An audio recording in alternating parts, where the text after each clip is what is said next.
Futures trading involves risk and is not suitable for all investors. Content provided in this segment is meant for educational purposes and is not a solicitation to buy or sell commodities. Hi, it's Steve and Joe from Everegg Insights. And Steve, we're here with our Christmas shirts on. Yep. They're actually pajamas, but don't tell anybody. For our last global weekly take video of 2023. Yeah. Today we are going to quickly step through some major breaking news that it's probably a lot of people caught up with, and then we're going to talk about the last GDT event of the year and then the famous chart of the week. Of course. Let's rip into this. US milk production came out and still down, under not quite 1%, 0.6 I think overall. Cow numbers continuing to fall. So I think sort of, when that levels out, that's the thing we're kind of betting on. When are the signals going to support that? But right now, it's still falling. But this time, no big revisions in cow numbers, which is also a surprise. We didn't lose any more historical cows. They usually surprise with big revisions. This time, they didn't. They surprised by not. So the other thing in the US is the short-term cheese market. The spot market continues to, and it fell again overnight.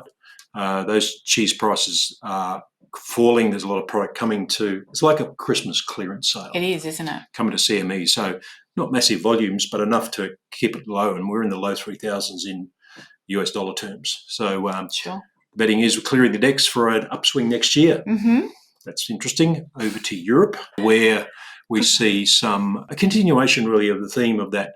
We see France here, we go to Germany, nothing really changing quickly. Yeah, France has been behind pretty much all year, and Germany is now falling behind those previous benchmarks. So still pretty tight in Europe?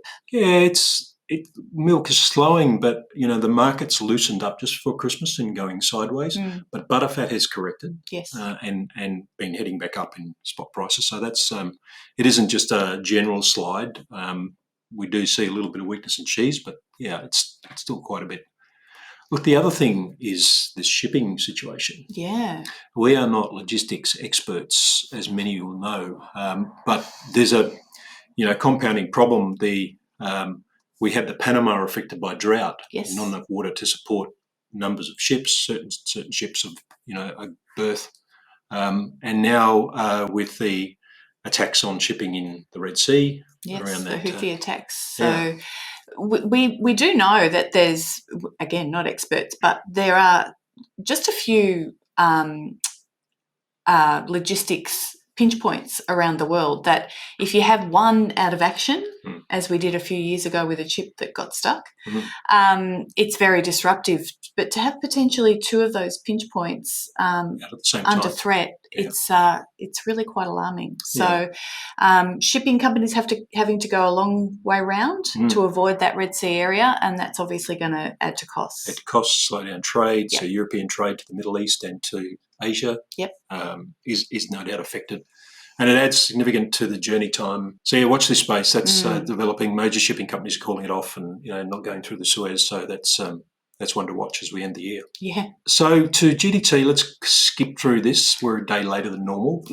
For various reasons. But event 346, 2% increase in the price index, Steve. So a pretty good one to finish off the year, really. Yeah, it's, as you can see, a little mixed. We still see skim milk powder affected by that slowing, and still that it's not particularly tight. And we had some new inventory numbers come out in Europe which indicated that stocks weren't as low as what everyone had previously thought earlier.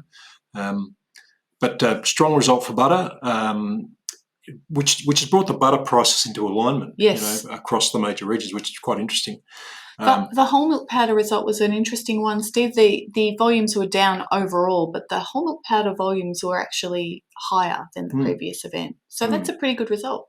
Yeah, sold more. That's right, and we did see it, and we'll come on to the regional participation in that, which is where that is interesting. Skim milk powder, they're on a trend here. Yeah. Pulse again, setting the scene for this event.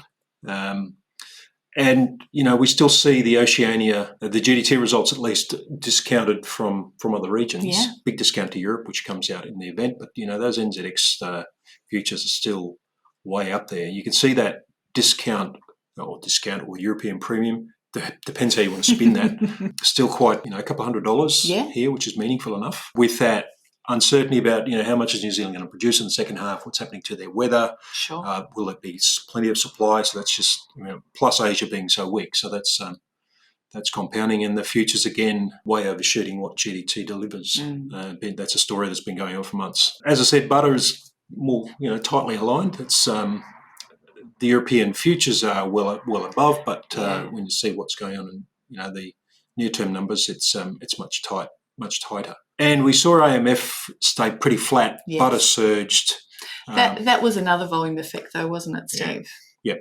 We had almost half the volume on offer at this event than we did.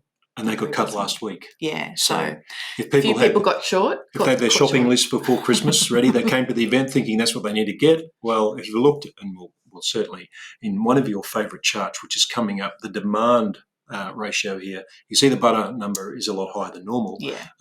I roll please, because here, Joe. It's actually interesting. It is interesting. You can see that pretty much compared to where people were in the previous events, they've lined up neatly there in that little bunch lower down the chart.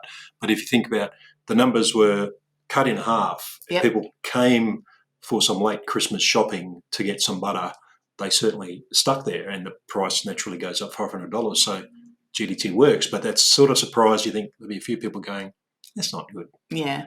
Anyway. Yeah. A few days' notice. So that's interesting to think about. So where were the buying? As you said, China picked up on a higher offer, picked up volume. So there was a lift in their purchases, at a time when volumes are sort of steadying to flat. So that's encouraging. Yes. Skim milk powder wasn't the Southeast Asia buying of whole milk. You go to skim milk powder. There was a little improvement in China again, but not in Southeast Asia. The other thing I thought, this is where the butter action tended to come from. So stronger buying. China picked up a little bit, but Southeast Asia, you see there's a steady increase in the participation here, which is encouraging. Yeah, that's right. We need encouragement. We do. Chart of the week. How are you going to end this? So to finish off, we've got this fantastic European skim milk powder export chart, and it's just down. It was interesting because those October numbers, pretty much everything else was up from Europe, but skim milk powder is well down, and so a lot of that might be demand side. Quite a bit of it. Or availability. Availability. So, again, one to watch, very much against the trend of the rest of European export numbers for October. So I thought that was interesting. It is. All right, that's it. That's a wrap. If you haven't already, please go and check out our blooper reel. The wonderful Nana has put together a terrific little video that makes us look really stupid. Yeah. Yeah, and you should be aware that the demand ratio charts play a big role in a starring role. How they take me apart in this video. So yes, don't miss that. All right, we'll be back after the break. Yes. Everyone have a fantastic Christmas and New Year. All the best. Stay safe, stay healthy, and we'll see you soon.